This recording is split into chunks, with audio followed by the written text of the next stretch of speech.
नमस्कार, आप देख रहे हैं खबर एक्सप्रेस। चलिए जानते हैं आज की 20 बड़ी खबरें। उत्तरकाशी के धराली में बादल फटने से तबाही, 4 की मौत, 50 से ज्यादा लापता।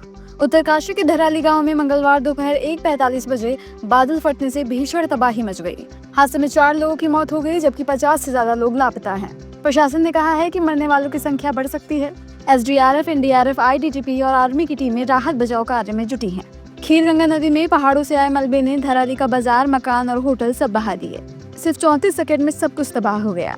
इसके अलावा हर्षिल और सुक्की में भी बादल फटने की घटना हुई है, जिसमें हर्षिल इलाके में सेना के 8 से 10 जवानों के लापता होने की खबर है।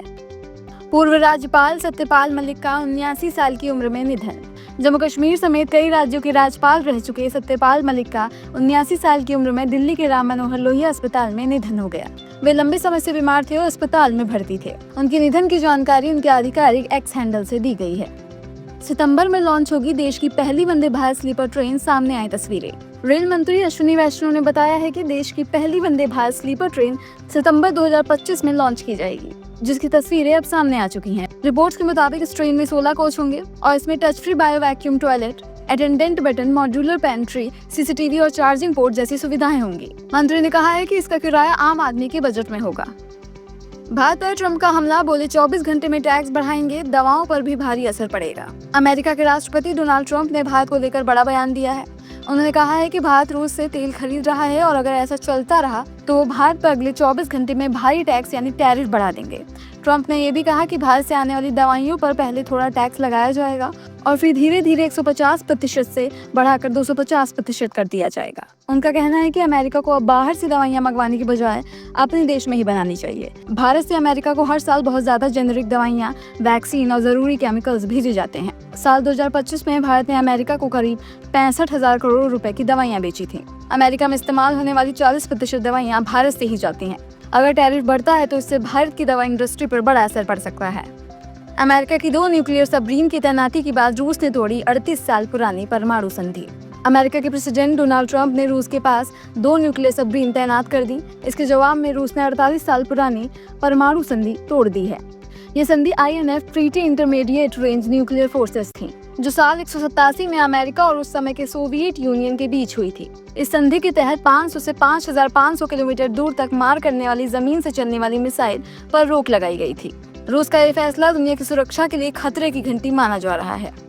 मुरादाबाद में महिला से छेड़खानी करने वाला आरोपी एनकाउंटर में पकड़ा गया। मुरादाबाद में बुर्का पहनी महिला से सरेआम छेड़खानी करने वाला आरोपी आदिल को पुलिस ने मुठभेड़ में पैर में गोली मारकर पकड़ लिया। सोमवार रात जब पुलिस चेकिंग कर रही थी तभी आरोपी बाइक से आया और रोकने पर फायरिंग करने लगा।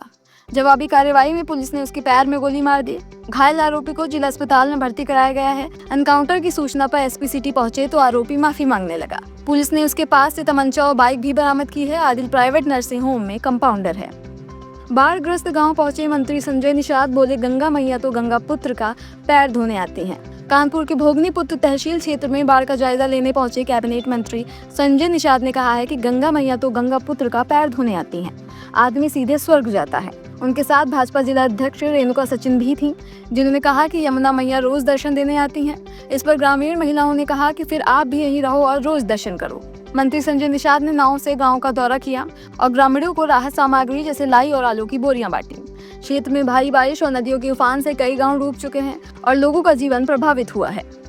आपकी सभा में युवक ने केजरीवाल से पूछे सवाल, पार्टी कार्यकर्ता ने मारा थप्पड़। गुजरात के मोरबी में आम आदमी पार्टी की सभा के दौरान अरविंद केजरीवाल पर सवाल पूछने पर एक युवक को आप कार्यकर्ता ने थप्पड़ मार दिया। ये घटना सोमवार को गुजरात छोड़ो अभियान के तहत हुई सभा में हुई, जहां आप प्रदेश अध्यक्ष ईशुदान गढ़वी भाषण दे रहे थे। इस दौरान एक युवक मंच पे पहुंचा और अरविंद केजरीवाल और दिल्ली सरकार से जुड़े सवाल पूछने लगा। तभी मंच पे मौजूद पार्टी कार्यकर्ता ने उसे माइक छीना और थप्पड़ मार दिया। विवाद के बाद युवक को बोलने का मौका दिया गया। उसने 3 सवाल पूछे। दिल्ली में यमुना में पानी घुसने पर आपने 10 साल में क्या किया? पार्टी को भ्रष्ट न बताने के बावजूद नेता 12 महीने जेल में क्यों रहे? और क्या मोरबी में भी दिल्ली जैसी झुग्गियां बसाई जाएंगी? लाल किले की सुरक्षा में चूक, डमी बम नहीं पकड़ पाए पुलिसकर्मी, 7 सस्पेंड। दिल्ली के लाल किले की सुरक्षा में बड़ी चूक सामने आई है। 2 अगस्त को हुए मॉक ड्रिल में स्पेशल सेल की टीम सादे कपड़ों में एक नकली बम लेकर लाल किले के अंदर पहुंच गई, लेकिन वहां तैनात पुलिसकर्मी इसे पकड़ नहीं पाए। इस लापरवाही के बाद एक कांस्टेबल, एक हेड कांस्टेबल समेत कुल 7 पुलिसकर्मियों को सस्पेंड कर दिया गया है। दिल्ली पुलिस ने सोमवार को इस मामले की जानकारी दी। बता दें, 15 अगस्त के स्वतंत्रता दिवस कार्यक्रम को लेकर रोजाना अभ्यास किया जा रहा है।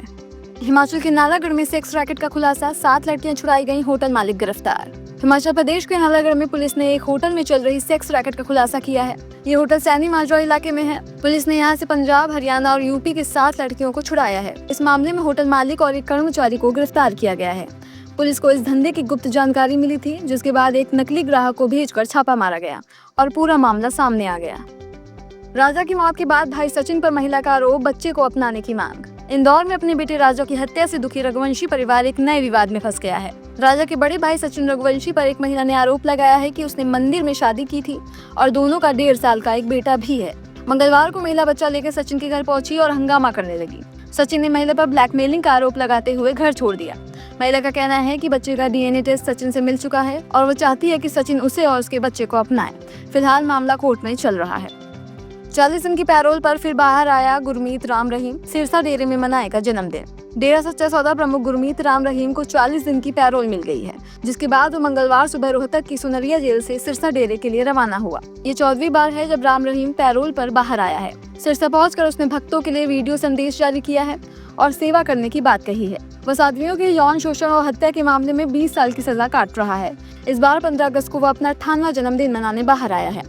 हालांकि इसी डेरे में भीड़ इकट्ठा करने की इजाजत नहीं है और वो वर्चुअल माध्यम से भक्तों से जुड़ेगा। डेरे के प्रवक्ता के अनुसार राम रहीम को कानूनी प्रक्रिया के तहत पैरोल दी गई है और वह सिरसा डेरे में ही रहेगा। 1971 की अखबार कटिंग शेयर कर भारतीय सेना ने अमेरिका पर साधा निशाना, हथियारों की सप्लाई का किया खुलासा। भारतीय सेना ने मंगलवार को 1971 के एक पुराने अखबार की कटिंग शेयर कर अमेरिका पर निशाना साधा है, जिसमें दिखाया गया है कि 1971 के युद्ध की तैयारी के दौरान अमेरिका ने पाकिस्तान को हथियार दिए थे। सेना के स्टर्न कमाल ने एक्स पर पोस्ट करते हुए लिखा है कि इस दिन उस साल युद्ध की तैयारी 5 अगस्त 1971 फैक्ट जाने। 1954 से 1971 तक पाकिस्तान को $2 अरब के अमेरिकी हथियार भेजे गए। भारतीय सेना का ये पोस्ट अमेरिकी राष्ट्रपति डोनाल्ड ट्रंप की भारत पर ज्यादा टैरिफ लगाने की धमकी के एक दिन बाद आया है। ट्रंप ने सोमवार को कहा है कि भारत रूस से सस्ता तेल खरीदकर उसे मुनाफे में बेच रहा है, इसलिए वो भारत पर भारी टैरिफ लगाएंगे।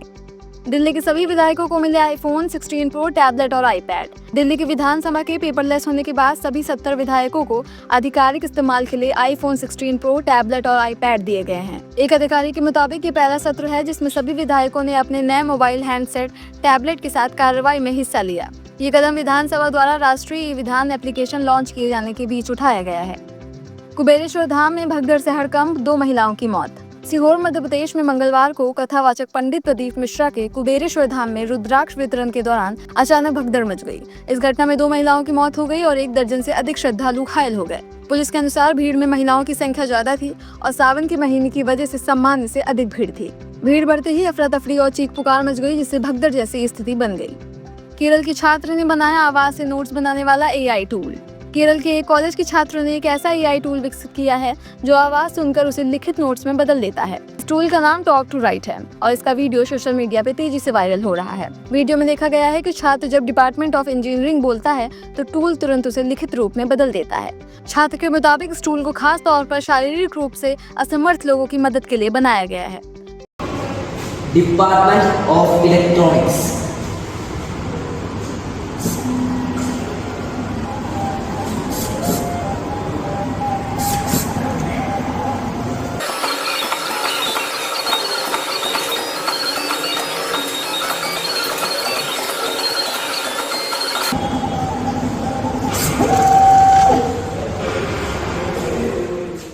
चीन की मदद से चांद पर यान भेजेगा पाकिस्तान। पाकिस्तान ने चीन के सहयोग से 2035 तक चंद्रमा पर अंतरिक्ष यान भेजने की योजना बनाई है। 2028 में पाकिस्तान चीन की चैंगी 8 मिशन में 35 किलो का लूनर रोवर भेजेगा, जिसका मकसद चंद्रमा के दक्षिणी ध्रुव पर लैंड करना है। पिछले कुछ सालों में चीन की अंतरिक्ष एजेंसी CNSA और पाकिस्तानी की एजेंसी सुपार्को के बीच सहयोग तेजी से बढ़ा है। नोएडा में फर्जी कॉल सेंटर का भांडाफोड़, 11 गिरफ्तार। नोएडा के फेज 1 थाना और सर्विलांस टीम ने मिलकर एक फर्जी कॉल सेंटर का खुलासा किया है और 11 लोगों को गिरफ्तार किया है। ये लोगों को 0% ब्याज पर लोन देने का झांसा देकर उनसे ठगी करते थे। पुलिस को एक्सेल शीट पे देश के लाखों लोगों का डेटा मिला। जब पुलिस मौके पे पहुंची तो कॉल सेंटर चालू हालत में था। जांच में सामने आया कि इन्होंने अब तक 250 से ज्यादा लोगों को ठगा है।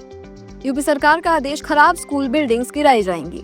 उत्तर प्रदेश सरकार ने फैसला लिया है कि जो स्कूल की बिल्डिंग्स बहुत पुरानी और कमजोर हो गई हैं, उन्हें गिरा दिया जाएगा। सरकार ने सभी जिलों को कहा कि ऐसे स्कूल ढूंढे जाएं और वहां पढ़ाई के लिए दूसरी जगह की व्यवस्था की जाए। सरकार इन बिल्डिंग्स को दोबारा बनाएगी। शिक्षा मंत्री संदीप सिंह ने कहा है कि बच्चों की सुरक्षा सबसे जरूरी है, इसलिए ये फैसला लिया गया है। ईडी ने अनिल अंबानी से पूछताछ से पहले 15 मिनट तक कराया इंतजार। 3000 करोड़ के बैंक धोखाधड़ी मामले में ईडी द्वारा पूछताछ के लिए बुलाए गए अनिल अंबानी को पूछताछ शुरू होने से पहले 15 मिनट तक इंतजार कराया गया। एनडीटीवी प्रॉफिट की रिपोर्ट के मुताबिक अंबानी सुबह करीब 11 बजे ईडी कार्यालय पहुंचे थे।